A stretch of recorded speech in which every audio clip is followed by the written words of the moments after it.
Welcome back to the Chip Shot Football Podcast here on a Thursday, December 5th, gearing up for Thursday Night Football that features one of the teams that we are going to talk about in this segment. The Detroit Lions tonight are facing the Green Bay Packers in a significant game, right? Adding to the significance of this game is the fact that not only is it a divisional game and Detroit has already beaten the Packers, so there's a little bit of the revenge aspect there, obviously, but we could look back at this moment, I truly believe, as the moment or the starting point to one of the craziest finishes for the NFC playoff race that we've seen in maybe a good amount of time. Because, who was the one seed last year? Was it the 49ers? I mean, it was pretty significant last year. Pretty convincing that they were the number one team in the NFC conference. But this year, it's not as written off as it might seem, because I mentioned it a little bit there in the teaser how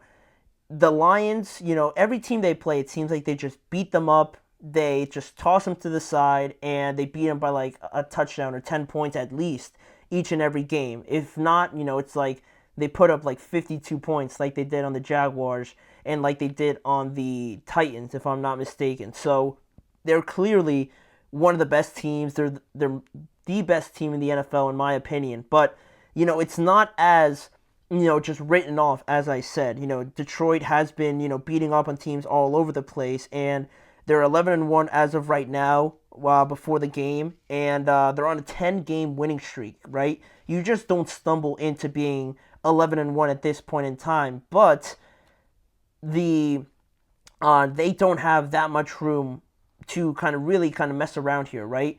They have to remain perfect, in my opinion, because in all honesty, Philadelphia is sprinting towards them. They're storming towards them, trying to steal that number one seed from them, because they've been playing exceptional as well. Arguably, playing over the last 5 weeks, some of the best football, if not the best football out of anybody in the NFL. And they're only one game behind of the Detroit Lions for how good the Lions have been, and everybody talks about them, dominating each and every team. The Eagles, they're not really getting talked about, not really in that same light, really for the most part. And I'm sure they're not complaining, but they're right there, kind of like the Bills with the Kansas City Chiefs. Obviously, the Chiefs find ways to win. Everybody says that it's hard to beat them in these one-score games, but the Buffalo Bills are also, they're the only team that beat them, and they're only one game behind, and they also look like they're playing some of the best football currently in the NFL. So it's funny how they kind of relate there. But, I believe I saw today that if the season ended and both of these teams had the same record, for whatever, kind of tiebreaker there was, I forget the name of it, but I'm pretty sure I heard that the Eagles would have the number one seed if they finished with the same exact record.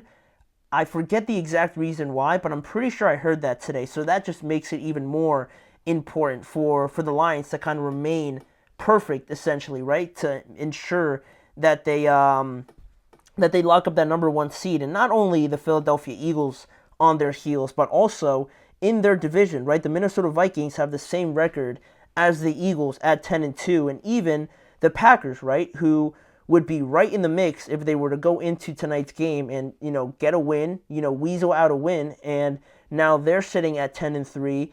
The Lions would be 11-2, and, if the Vikings win, they'd also be, 11-2 as well. So, just in their own division, right, we're talking about the playoffs and how, 1 through 4 are the division winners, right? In a crazy world where maybe the Lions drop a couple games, they still got to play the Bears again in Chicago, which isn't going to be easy, and they still got to play the Vikings again as well on top of the game tonight, and they got to play the Buffalo Bills too. So they got a tough schedule, and let's say they maybe lose 2 more games while the Eagles don't lose another one. In a crazy world where the Vikings also, might not lose another game, or maybe they just stay the same, the Lions could drop to the wild card spot, where all season we've been talking about them being the best team, and they might not even have a home game. And maybe the Eagles jump that, or maybe an even crazier scenario, the Packers somehow win the division in a crazy scenario. It's not ruled out by any means. So, I mean, if any of that happens, it's going to be insane. But it just adds more, emphasis to the Lions, right? To have home field advantage. I think for the first time since like the 1950s, they would have home field advantage all throughout the playoffs. So, they're definitely playing for something significant, right? And I mentioned the schedules earlier. To be exact, the Lions have the third hardest remaining schedule in the NFL, whereas the Philadelphia Eagles have the fifth easiest schedule left out of these 5 to 6 games that we still have coming up. Really, five. If you look at their schedule, I mentioned who the Lions were going to play, right? The Packers, they play the Buffalo Bills at home the following week. They travel to Chicago, they travel to San Francisco, and their last game of the season could be, for the division, right? Playing the Minnesota Vikings as their last game of the regular season. So that's how many teams? One, two. That's 3 playoff teams that the Lions are going to have to play over the last couple of games here. And whereas the Eagles are going to have to play the Panthers at home, the Steelers at home, they travel to Washington, they host the Dallas Cowboys, and they finish it off hosting the New York Giants. Out of all those teams, the Eagles are going to play 2 playoff teams, whereas the Lions are going to play 3. So, but even still, the other teams are, how many wins combined? There's 3, 7. There's 9 wins combined between the other 3 opponents that the Eagles are going to have to play. So the schedule isn't favoring the Lions whatsoever. So Detroit hasn't had the top seed, like I said, since the 1950s. But in terms of the question, right? Obviously, as you guys see it, who would need home field advantage more? Who would benefit more from having every single game in the playoffs be a home game? I believe that it'll be the Eagles. I think, to me, in my opinion, the Eagles need home field advantage more, and they would benefit more from having home field advantage, I think, than the Lions will. And people will right away point to the fact that, like, the Lions, they play indoors. How could the Eagles benefit more when the Lions could be playing in inclement weather or in the cold or in different surfaces? I don't know. I think that's the easiest argument you can make, right, for why Detroit would need to have home field advantage more. But also the fan atmosphere, obviously, different atmosphere, right, playing in Detroit than playing on the road at Philadelphia, right? But it's not only that, but I just feel like, Detroit at this point to the season is undefeated when they're on the road. They're 6-0 when they're on the road. The only loss that they've had, ironically, has been at home to the Tampa Bay Buccaneers. And this isn't a situation where we're talking about the Miami Dolphins, right, where they can't play in below 40-degree weather. To me, weather is irrelevant when I'm talking about the Lions. When you're really talking about any good team, right, weather and playing indoors, outdoors, in different surfaces, that stuff doesn't matter. And I think the Lions are that good. Clearly, they're 6-0 on the road. And to me, talking about the weather and outdoors versus indoors doesn't really hold too much significance, especially the way the Lions play, right? Smash mouth, trying to bully you and impose their will on you rather than, being flashy or, doing all these other stuff, right? They have a lot of intricate stuff, but don't get it mixed up. Like, they'll go out there and punch you in the mouth, basically. So the way that they play, I don't think it really has to do anything with the weather. We're talking about a tough, gritty, just nasty, run-heavy team, sort of like Philadelphia also in their right as well. So I think when you're talking about those teams, if they're actually all about that, weather doesn't really matter. But the main thing to remember is I believe Philly would benefit and need a home crowd support in these games because of their slow starts. If they continue to have slow starts, in order, to get another comeback victory and, have these opportunities to go down early and still come back like they did against the Ravens on the road, to be fair, I think they need a home crowd. I think they need that home crowd support to kind of give them that extra bit of juice because, I hope they fix these problems going forward, right? They can't just continue to not score in the first quarter and think that they're just going to come back. Not in the playoffs, right? Not against the Detroit Lions, in my opinion, right? the Eagles' slow starts are worrying, especially because if we're talking about Detroit and how they're super run heavy, if you start slow against the Lions, let's say in Detroit as opposed to in Philadelphia, if the Eagles go out there and go down 10-0, 14-0 or something like that, I think at that point, what's made the Eagles so great is the fact that they don't really go away from their running game, the fact that they stick to Saquon and he kind of closes the game out for them, right?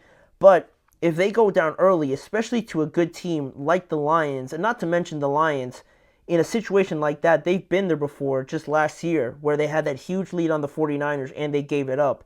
If they're in the same situation this year, because also, they learned from that, but also they're a good team, I don't think the Eagles are going to have really any opportunity to come back and just think that it's going to be another comeback victory for them, at least not without a home crowd. I think a home crowd can really change the momentum and how things are looking, but if you're on the road and you're down like 2 scores or 3 scores maybe, if you're down 17-0 or something like that, I think it becomes very, very tight. Everything gets tight. You get a little bit nervous. Everybody's cheering. It's super loud in there, especially if you're talking about a dome and how the noise just stays in there, right? Obviously, you start to kind of panic a little bit. You start to rush, kind of not go through your usual things. And to me, my fear would be that they'd start becoming one-dimensional again. They start throwing it a lot and not really including Saquon, who is their best player, who is the catalyst, the game changer that they've brought in.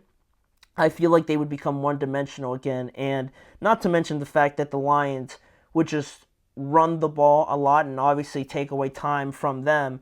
So that's really my main issue with it. I think that the Eagles would definitely benefit if, the biggest caveat is if they continue to have these slow starts. I think they could get past teams like the Commanders, I don't know, who was in the wild card, maybe the Packers, depending on, again, if they're home, obviously. I feel that they could get by teams like that. They already beat the Packers this year. So, but when it comes to the Lions, when it comes to playing on the road and say the NFC Championship game, starting slow against a team like that, that's almost the mirror image of what you like to do, I think that it wouldn't really bode well for them. So that's why I say the Eagles would benefit more from having home field advantage, because if they continue to start slow, at least they'll be supported by the home crowd. But if not, I think it makes it too difficult to ask for something like that in such a crucial game. So that's how I feel about it. I mean, the Lions would surely love to have it, but I think